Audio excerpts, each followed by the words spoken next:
तर नमस्कार मंडळी, कशा आहात तुम्ही? बरे आहात ना?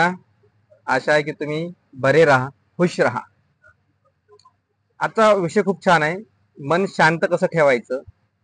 मन नेहमी उदास राहतं, ते उदासीनता कशी काढून टाकायची मनात.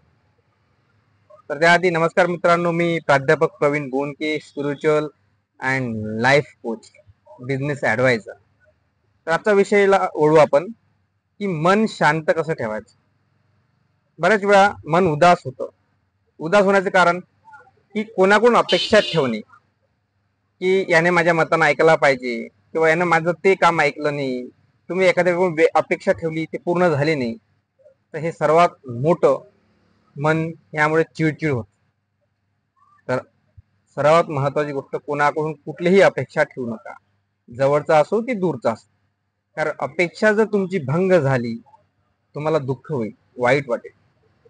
तर अपेक्षा सोडून द्या. गौतम बुद्धांनी सुद्धा एवढा मोठा राजवाडा सोडून त्याने संशोधन केलं.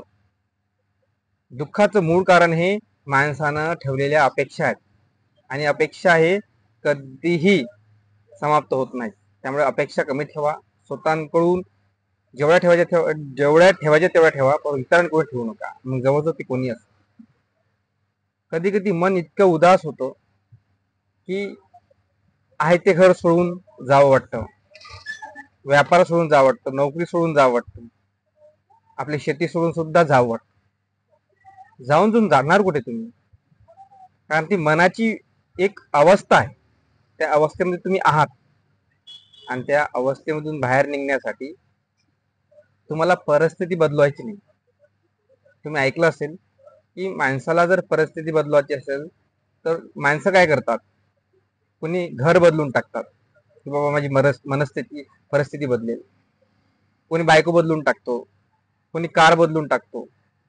तर ह्या परिस्थिती बदल केल्यामुळे तुमची परिस्थिती बदलणार नाही, तर तुमची मनस्थिती बदला, परिस्थिती ऑटोमॅटिक बदलेल. नेहमी राग येणे एखाद्या व्यक्तीबद्दल, एखाद्या क्षणाबद्दल, भूतकाळात घडलेल्या गोष्टीबद्दल, तर हा राग सुद्धा आपण ठेवला नाही पाहिजे. ज्या व्यक्तीबद्दल तुम्हाला राग आहे त्या व्यक्तीला तथास्तु म्हणा आणि माफ करून टाका. माफ करणारा सर्वात श्रेष्ठ माणूस का श्रेष्ठ असतो? कारण माफ केल्यानंतर तुम्हाला बघा, एकदम असं फील होईल, खूप चांगलं फील होईल, आणि तुम्हाला शांत झोप लागेल. तो व्यक्ती काय करत असेल नाही करत असेल त्याचा विचार तुम्ही सोडून द्या. तर लोकांना माफ करायला शिका. उदास मन कसं सकारात्मक होईल त्याकडे लक्ष द्या. चांगली पुस्तकं वाचा, चांगल्या लोकांच्या सान्निध्यात या. यामुळे काय होईल? तुमच्या मनामध्ये परिवर्तन होईल, है ना?